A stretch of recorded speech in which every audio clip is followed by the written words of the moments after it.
every night next week at 9 p.m. Eastern here on MSNBC. Now it's time for The Last Word, hosted by the great Ali Velshi. Good evening, Ali. Hi, friend. I'm really glad that you started off with the protests about science around this country. I was talking to Chris Hayes the other day about the National Institutes of Health.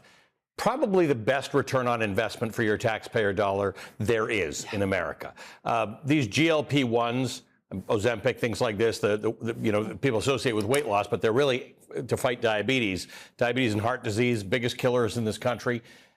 Discovered by two scientists working at the NIH under a taxpayer-funded grant. We all think Novo Nordisk came to market with these things. They commercialized it.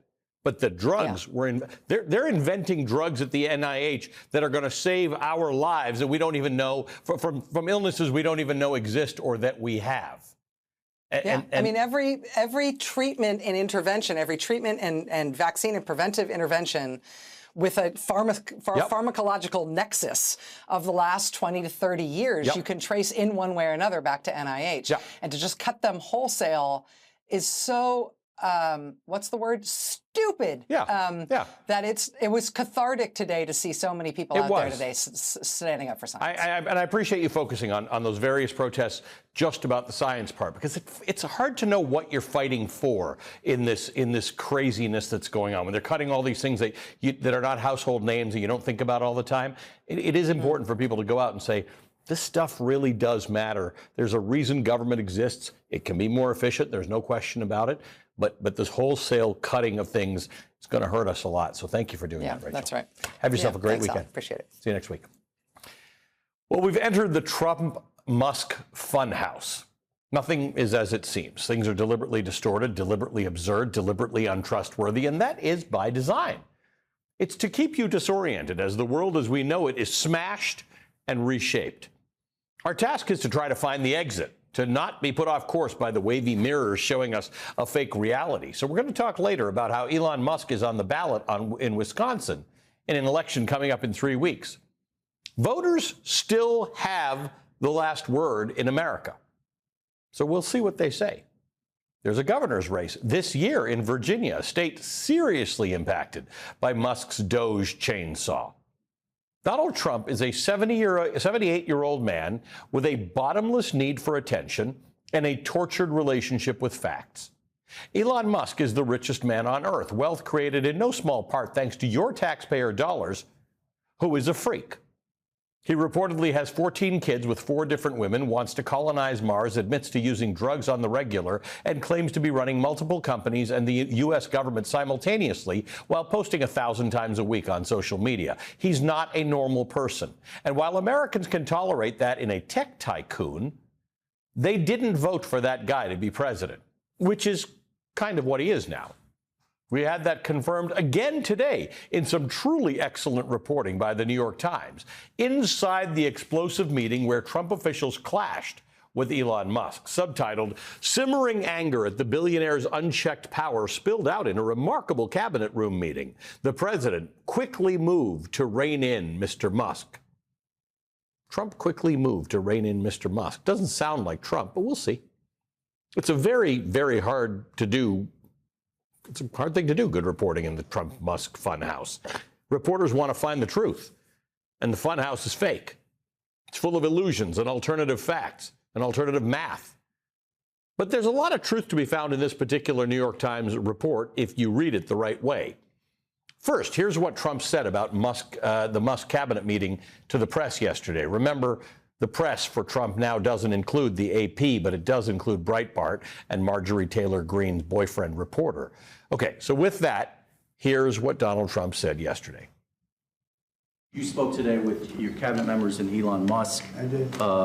What did you tell them in regards to Elon Musk and his authorities to carry out actions? We had a great meeting. We had Elon and we had some of the representatives for the business reps.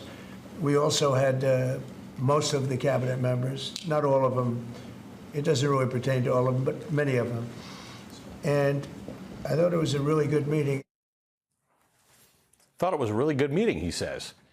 Here's the New York Times reporting on that really good meeting. Quote, Mr. Musk and the Transportation Secretary Sean Duffy went back and forth about the state of the Federal Aviation Administration's equipment for tracking airplanes and what kind of fix was needed. Howard Lutnick, the Commerce Secretary, jumped in to support Mr. Musk.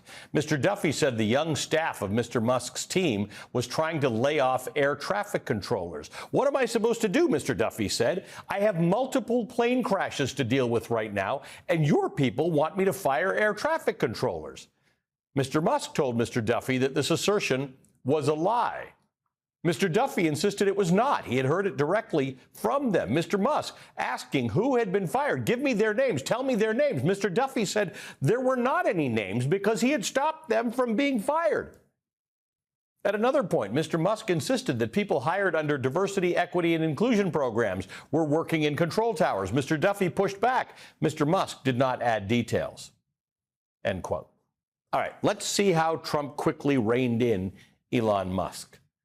Quote, the exchange ended with Mr. Trump telling Mr. Duffy that he had to hire people from MIT as air traffic controllers. These air traffic controllers need to be geniuses, he said. End quote.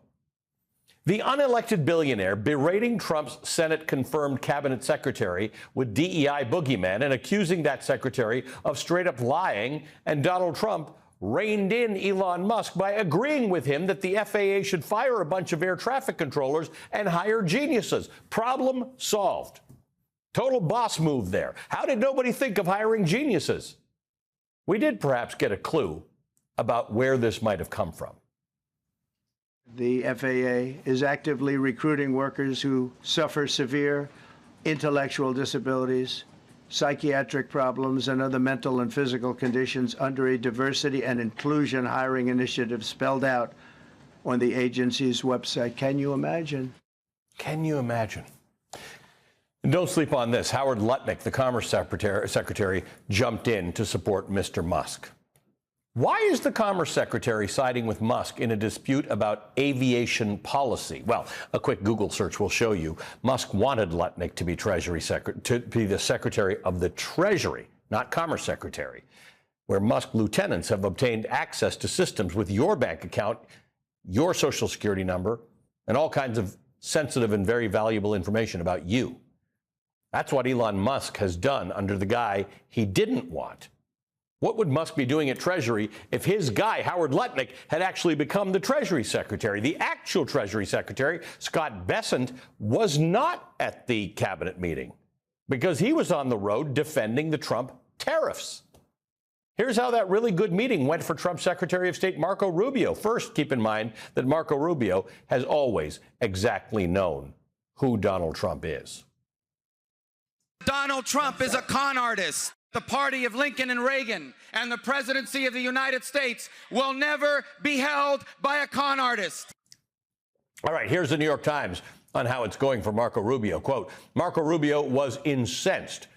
Here he was in the cabinet room of the White House, the Secretary of State, seated beside the president and listening to a litany of attacks from the richest man in the world. Seated diagonally opposite, across the elliptical mahogany table, Elon Musk was letting Mr. Rubio have it, accusing him of failing to slash his staff. You have fired nobody, Mr. Musk told Mr. Rubio, then scornfully added that perhaps the only person he had fired was a staff member from Mr. Musk's Department of Government Efficiency. Mr. Rubio had been privately furious with Mr. Musk for weeks, ever since his team effectively shuttered an entire agency that was supposedly under Mr. Rubio's control. The United States Agency for International Development, USAID. But in the extraordinary cabinet meeting in front of President Trump and around 20 others, details of which have not been reported before, Mr. Rubio got his grievances off his chest, end quote. Will Secretary Rubio do what he's done before and stand up for USAID? Is this the moment a Republican who spent more than a decade in the Senate, served on the Foreign Affairs Committee, and as vice chair of the Intelligence Committee stands up on a subject he surely knows more about than Elon Musk? Let's see. Quote, Mr. Musk was not being truthful, Mr. Rubio said. What about the more than 1,500 State Department officials who took early retirement in buyouts? Didn't they count as layoffs, he asked, sarcastically. Whether Mr. Musk wanted him to rehire all those people just so that he could make a show of firing them again. Then he laid out his detailed plans for reorganizing the State Department. Mr. Musk was unimpressed. He told Mr. Rubio he was good on TV, with the clear subtext being he was not good for much else, end quote. So Marco Rubio's response to Elon Musk's accusations that he didn't fire enough State Department employees was, I did too. Let's see how Trump quickly reined in Elon Musk this time, end quote. Quote, throughout all of this, the president sat back in his chair, arms folded, as if he were watching a tennis match. After the argument dragged on for an uncomfortable time, Mr. Trump finally intervened to defend Mr.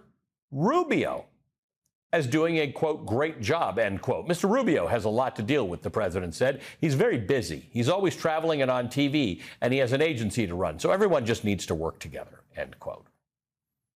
Everyone just needs to work together. It is literally impossible to imagine any private sector boardroom where that person would be allowed to participate in decision-making, let alone be the actual decision maker. No.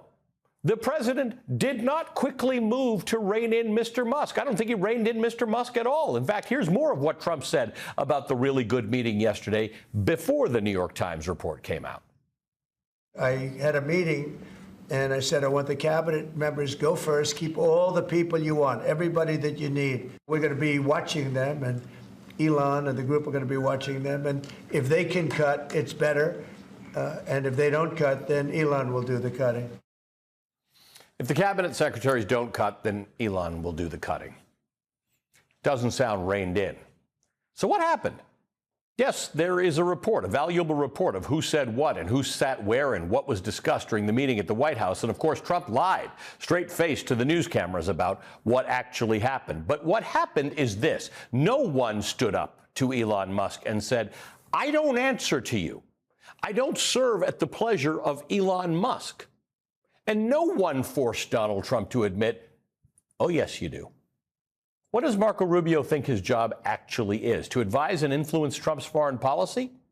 Trashing Zelensky? Defending white South African farmers? Doesn't seem like Marco Rubio's fingerprints on those policies. Sounds like from this reporting, Rubio's more like a mid-level HR manager at the State Department. What actually happened is that Elon Musk showed, once again, that he is in charge, more than Trump, more than the cabinet members. And not one of them dared say or show otherwise. But what also happened is some New York Times reporters who weren't in the room found out about it, with details and direct quotes. The Times reports, quote, this account is based on interviews with 5 people with knowledge of the events, end quote. So which 5 people decided to tell it like it is? People who signed up to work for Trump and now actually work for Musk? People who thought they'd be working in a Republican White House, not a Trump-Musk funhouse? Dare I say, someone with a shred of personal dignity left? None of these people are desperate. They don't have to be berated by Elon Musk to pay their mortgage. It's their choice to be there, to subject themselves to this. Adult men and women whose kids will one day read about how they let themselves be abused by a person they did not work for while their boss sat back and watched. So who talked?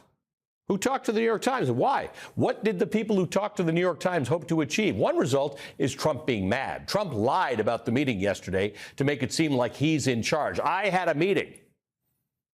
But it seems like Trump was a nobody in that room, a minor character. And today, when Trump was asked about the New York Times report, he couldn't deny the truth. Mr. President, since you last spoke about it yesterday, some details have come out about your cabinet meeting with Elon Musk and some clashes potentially between Secretary Rubio and Secretary Duffy. No clash. I was there. You're just a troublemaker. And you're not supposed to be asking that question because we're talking about the World Cup. Elon gets along great with Marco, and they're both doing a fantastic job. There is no clash. But, Mr. President, bottom line, who are you with? NBC. No wonder. Mr. President, who has more authority, Elon Musk or your cabinet secretaries? Note that little thing, by the way. That's enough, NBC. Joining us now, Kurt Andersen, the New York Times best-selling author of Evil Geniuses, The Unmaking of America, and Fantasyland, How America Went Haywire. Kurt, nice to see you again. Thank you for being with us. My pleasure.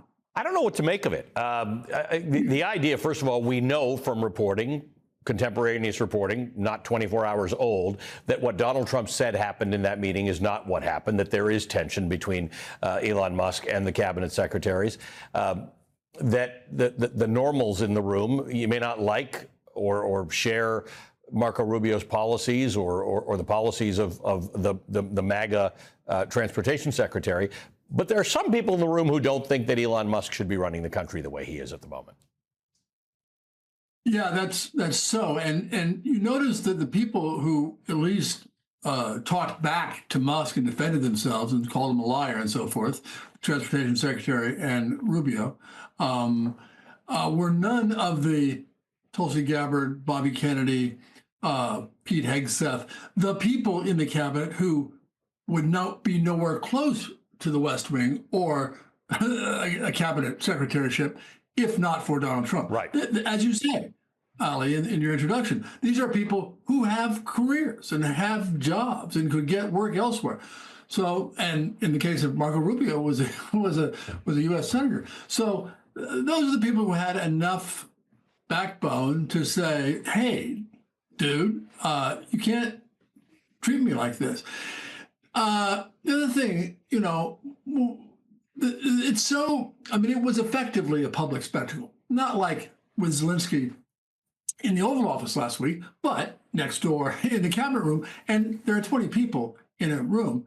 It is public. You know, 1 or 2 or 10 or 5 in this case are going to talk to somebody like the New York Times and give them the blow by blow, as they did. So that's the thing. And in this case, it wasn't Trump and Vance suddenly, for whatever set of emotional impulse control reasons, yelling at Zelensky. It was their boy Musk. And it's just extraordinary. And again, it gets to how Musk is so different than any of these other cabinet secretaries, these minions. Who are minions? He has his own power, his, as you say, richest man on earth, his $300 billion, well, now much less than that because of how much Tesla's gone down. But it's a different thing. He's not just either a public servant of a kind or a freak that Trump has hired. He has his own bases of power, and that makes it a whole different thing, and makes your question like, is he going to rein him in? Very apt, because how do you rein this guy in? Hey, there are a whole lot of people. If Elon Musk, who is unaccountable to the American people because nobody voted for him, is a problem, there are a whole lot of people watching this show tonight who would be just as upset with Donald Trump and and the Pete Hegseths and the Tulsi Gabbards and the Kash Patels and the RFK Juniors of the world for their actual policy decisions, but they're somewhat accountable because they're appointed to cabinet positions and approved by the Senate.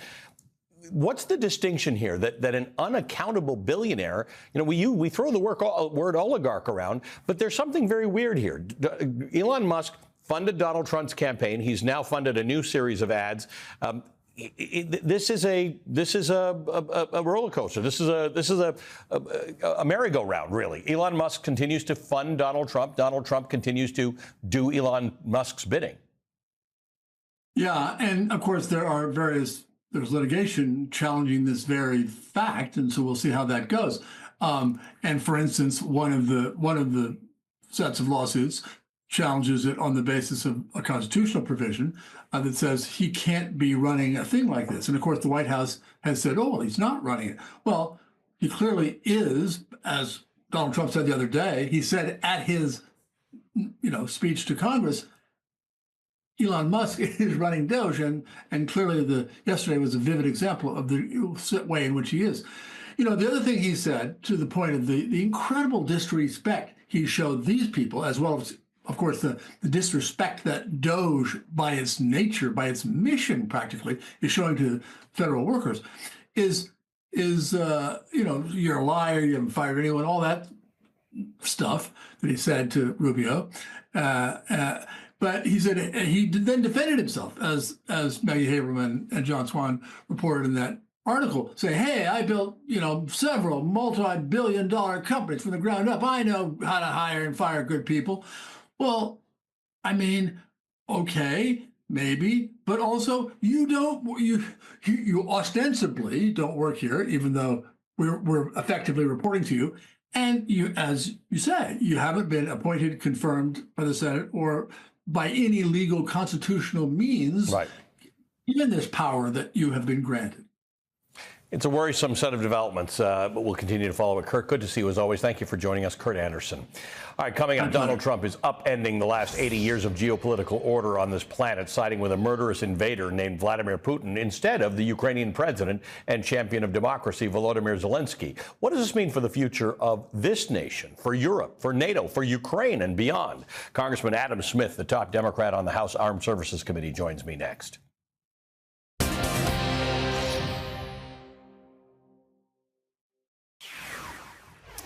For the past week, beginning with the stunning and monumentally stupid ambush of American ally Volodymyr Zelensky in the Oval Office by the President and Vice President of the United States, Republicans, their right-wing media echo chamber, and even some other members of the press have been treating this clash as a difference of opinion on foreign policy. Frankly, and because this is a family show, let's just say that's crap. This is not a difference of opinion on foreign policy. What we're seeing is an administration, for reasons neither beneficial nor precedential to the United States and its allies, upend and cast aside 80 years of geopolitical world order that has kept large-scale multinational wars a thing of the past. And seemingly on cue, an emboldened Russia, led by murderous invader Vladimir Putin, escalated its attacks on Ukraine. Late yesterday and early today, Vladimir Putin's military hit critical infrastructure, including power and fuel facilities. In a video released today, President Zelensky said Russia launched both cruise and ballistic missiles, as well as attack drones. Ukraine's ability to anticipate and respond to these attacks is actually hampered right now because of the White House. Reporting from Kyiv, Time Magazine senior correspondent Simon Schuster, a frequent guest on this program, writes this, quote, "The U.S. decision to suspend the flow of military intelligence to Ukraine this week has aided the Russian advance along a critical part of the front, weakening the negotiating position of President Volodymyr Zelensky and killing many Ukrainian soldiers in recent days." According to 5 senior Western and Ukrainian officials and military officers familiar with the situation, quote, "As a result of this pause, there are hundreds of dead Ukrainians," one of the officers told Time in an interview on Friday in Kyiv, asking not to be named when discussing sensitive military operations. "The biggest problem is morale," he added, as the armed forces of Ukraine are being left to fight without some of their best weapon systems, not as a result of Russian attacks, but American pullbacks. It's really causing an advantage for the enemy on the front line. That's not a foreign policy dispute. That's the President of the United States, quote, "really causing an advantage for the enemy on the front line," end quote. And simultaneously, according to Politico, quote, 4 senior members of Donald Trump's entourage have held secret discussions with some of Kyiv's top political opponents to Volodymyr Zelensky, just as Washington aligns with Moscow in seeking to lever the Ukrainian president out of his job. The senior Trump allies held talks with Ukrainian opposition leader Yulia Tymoshenko, a remorselessly ambitious former prime minister, and senior members of the party of Petro Poroshenko, Zelensky's immediate predecessor as president, according to 3 Ukrainian parliamentarians and a U.S. Republican foreign policy expert, end quote. Causing an advantage for Ukraine's invading enemy and meeting with the political opposition to Volodymyr Zelensky, it's impossible to overstate how far past normal the foreign policy doctrine of Donald Trump's second term is shaping up to be.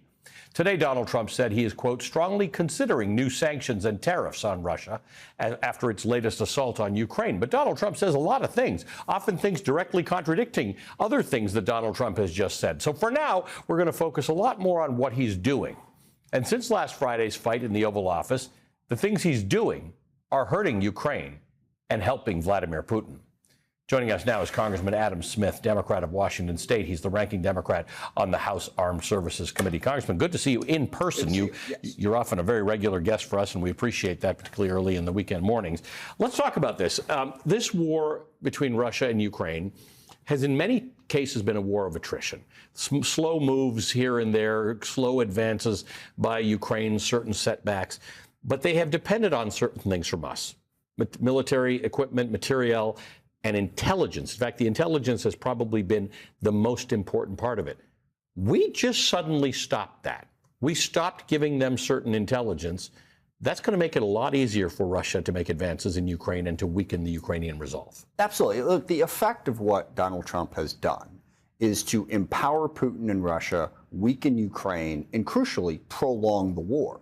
Because if Putin thinks he's winning, he's going to keep going right to Kyiv. He doesn't need a ceasefire. Right. You have to be able to deter him. Now, whether or not Trump's decisions were because he's just not that smart at negotiating, or whether or not it is the darker case that I heard Thomas Friedman make on this network earlier today, that Trump ultimately doesn't care if Putin takes Ukraine. I don't know, but the effect is 100% certain, and it is to empower Putin and prolong the war. Now, Trump and his supporters like to say, look, he just wants to end the war. He wants to get a peace deal. What he's doing is having the exact opposite effect. He's putting all of the pressure on Zelensky, crippling Zelensky, as you just described, while Zelensky's already under enough pressure from Russia, from Putin. And Trump is completely throwing the door open for Putin. Putin's not going to come to the table if Trump's taken all the pressure off of him. So his moves are either idiotic or clearly designed to abandon Ukraine in favor of Putin. Either way, it's a disaster for U.S. credibility and for our global interests, not to mention, of course, for Ukraine and much of Europe. Yeah, so there's this obsession Donald Trump has with getting paid back. Now, that misses a lot of the point, and that is much of the aid we give Ukraine is spent in the United States. It's armaments, it's foundries that are working 24 hours to provide the stuff. Well, actually, that point aside, what we get back is we get what you just described. We got 80 years of peace post-World War II. That's the more important There's part. this perception that we have been so just benevolent to the people of Europe. Look, we are the richest, most powerful nation in the history of the world, and a big part of that is what you said. We have stopped world wars from happening, of course. We have gotten such a return on our investment in Europe that you just wouldn't believe. And if we pull that out and take us back to the 19th century world that Trump envisions, which is nation states fighting each other, we saw how that came out in World War I and World War II and decided, let's try something different. Trump wants to take us back to that brutally might makes right competitive world that ends in disaster. But it's the same thing he's doing on trade. He'd like to be in individual negotiations with everyone because he thinks the United States is stronger one-on-one than everyone, and he's quite possibly right about that. But that's not how the world has kept relative peace for 80 years. It's not that we've had total peace for 80 years, but we've not had World War III. But plus, we're not going to be that much stronger for too long if we alienate absolutely every country in the world. The BRICS nations have formed. China, Russia, Argentina, Brazil, they're forming an economic alternative. And the more we punch people like Canada and Mexico and Europe and all of our allies in the face, the more they're going to turn away from us and strengthen other countries because they're going to know we're unreliable. Not just unreliable, but we're actively trying to harm them because somehow Trump perceives that benefits us, and it really doesn't. He said he wants to get back into, he says, written to the Iranians to get back into the Iranian nuclear deal. We had one. Right. Till he pulled us out of it. You and I have a lot of things to talk about, so I'm giving you a standing invitation now to come back, and we'll continue to have this conversation, not just about foreign policy and military matters, but about the Democratic Party and how we fight back against what's going on with Donald Trump. Adam Smith is the House Armed Services Committee ranking member and a Democrat from Washington. Good to see you. Thank you. All right, coming up, we finally had some hard data on the effects of Donald Trump and Elon Musk's pillaging of the federal government. And if you like a strong economy and a job market, the news isn't so great. The former Labor Secretary, Robert Reich, is my guest next.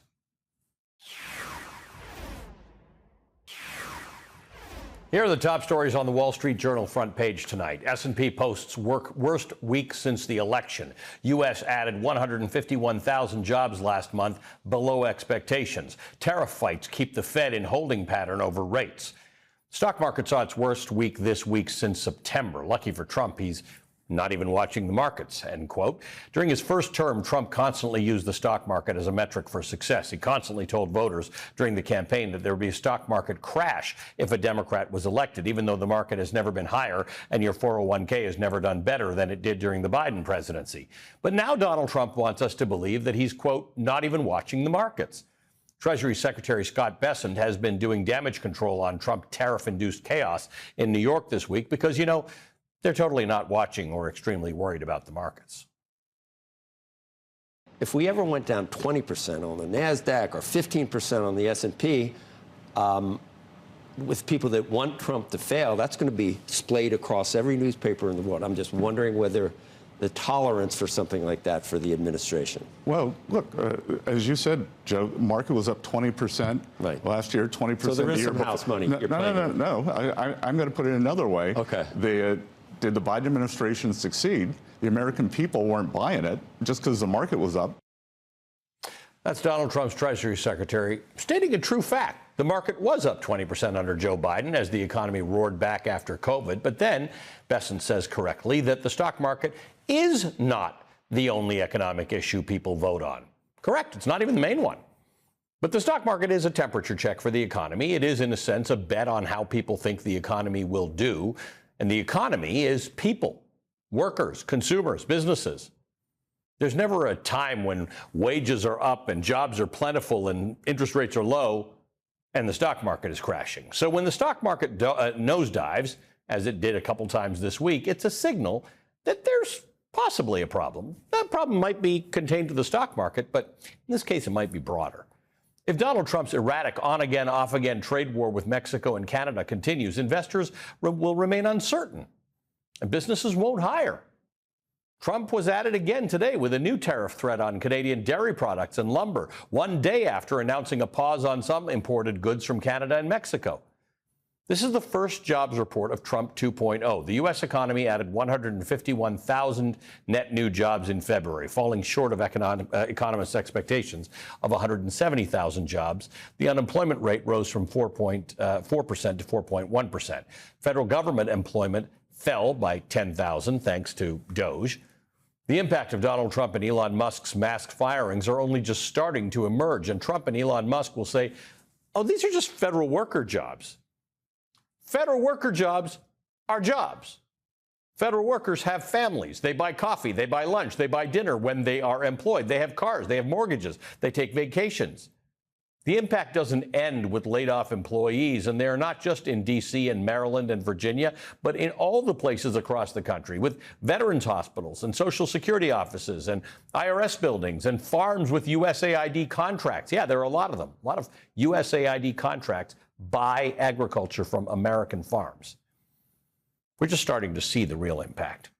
Joining us now, Robert Reich. He served as the Secretary of Labor under President Bill Clinton. He's a professor of public policy at UC Berkeley and a co-founder of Inequality Media. Professor, it's always good to see you. Thank you for being with us.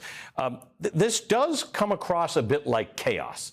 The tariffs on, the tariffs off, the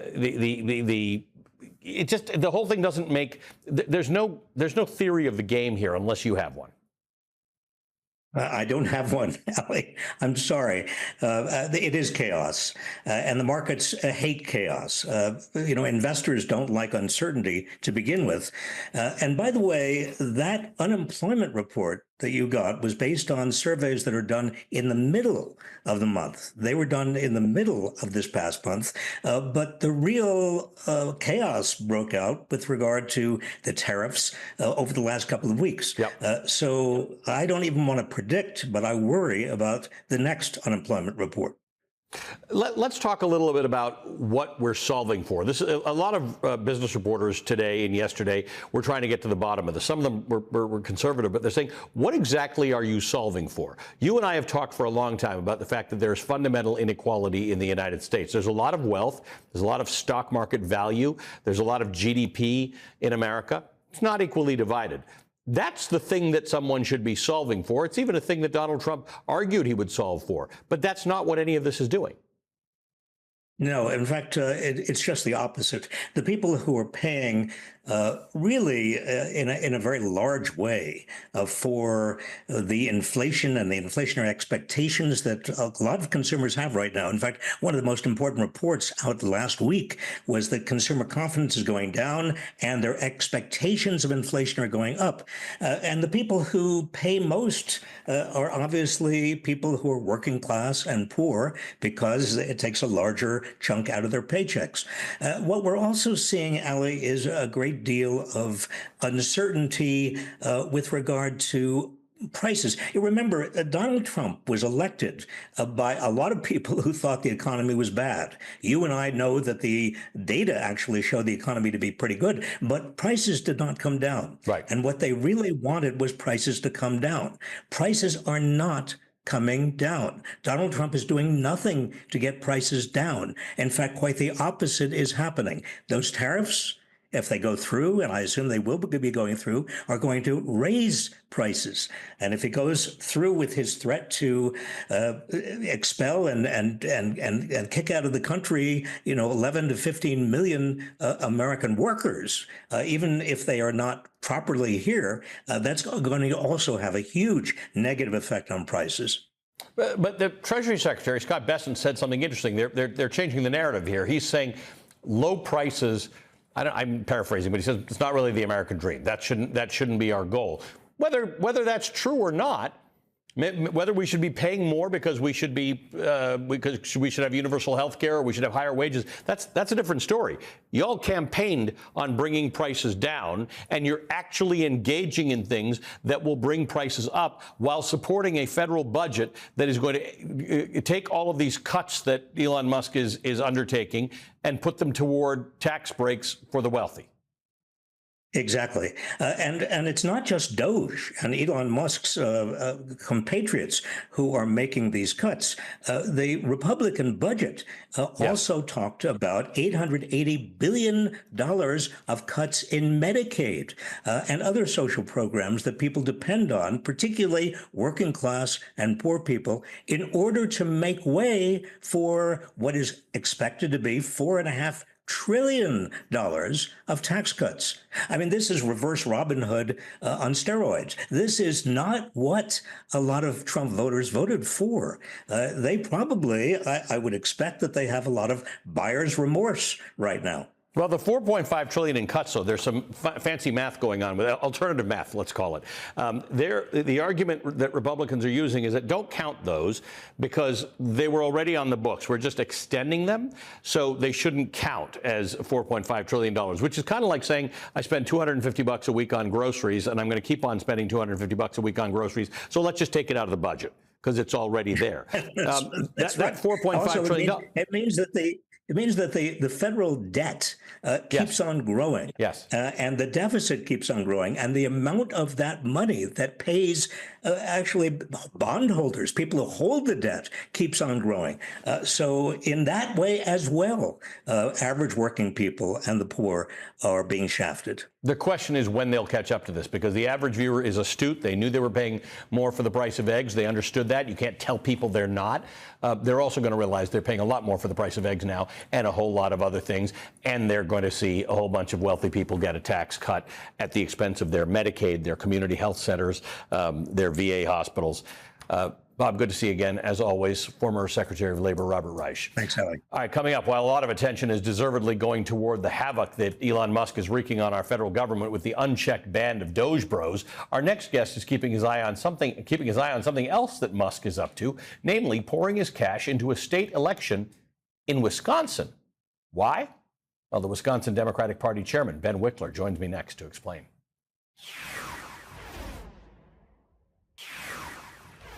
In the state of Wisconsin, the next big election day is April 1st, and Elon Musk is on the ballots. Wisconsin Public Radio puts it this way. Billionaire Elon Musk is pouring millions of dollars into Wisconsin's Supreme Court race as his electric vehicle company wages a legal fight that could reach the state's high court. Musk is backing Waukesha County Judge Brad Schimmel, the conservative candidate in the race and former state attorney general. The April 1st election pits Schimmel against Dane County Judge Susan Crawford, the liberal candidate in the race. Musk's money has helped tip the funding scales in conservative favor, but it comes as Tesla is suing the state over a decision that prevented the company from opening dealerships in Wisconsin, end quote. In addition to the Tesla lawsuit in Wisconsin, there's something else that might be a reason why Elon Musk is so interested in this campaign. Wisconsin is, as anyone who follows national politics knows, a battleground state. And when Joe Biden won the 2020 election, it was up to the Wisconsin Supreme Court to reject Donald Trump's attempt to overturn the will of Wisconsin voters when Trump challenged the state's results. And reject Donald Trump, the Wisconsin Supreme Court did in a 4-3 decision. So you can see why it isn't just Elon, but also Donald Trump and the Republican Party who would love to tip the scales in this election. But Elon Musk isn't the only one buying ads in this election. So is the Wisconsin Democratic Party. Firing air traffic controllers, cutting rape crisis centers, attacking Social Security. Elon Musk is out of control. And now the power-hungry billionaire is unloading millions to buy the Wisconsin Supreme Court. He knows MAGA politician Brad Schimmel is for sale and will abolish the checks and balances that protect us. He thinks he's above the law. Protect our last line of defense. Vote Susan Crawford for Supreme Court. Joining me now, Ben Wickler, the chair of the Democratic Party of Wisconsin. Ben, good to see you again. Let's talk about this. This is one of those fights in the country. There are a lot of people who think the next fight is the next congressional election. But in fact, so much has happened now. There is a rare opportunity for voters in this country, in Wisconsin, in Virginia, who still have agency, you still have the vote, to be able to say what you think about what's happening.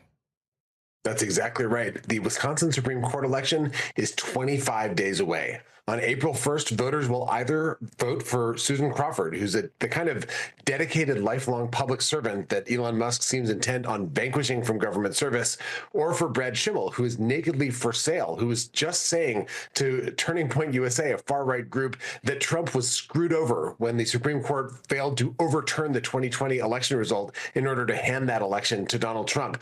So this is an elemental choice. And if voters fight back, if people go to peoplevmusk.com and volunteer and donate, they can help Susan Crawford beat Brad Schimmel and send a message to the country that Elon Musk's millions cannot buy the court system in the states the way he seems to have bought the federal government. I want to read from the Washington Post that's been writing about this. They said 2 years ago, liberals gained a 4-3 majority on the court after 15 years of conservative control. They threw out legislative maps that gave Republicans commanding majorities in the state house, reinstated the use of absentee ballot drop boxes, and accepted cases that will decide whether abortion remains legal in the state. But with a liberal justice retiring this year, conservatives now have a shot at regaining the majority.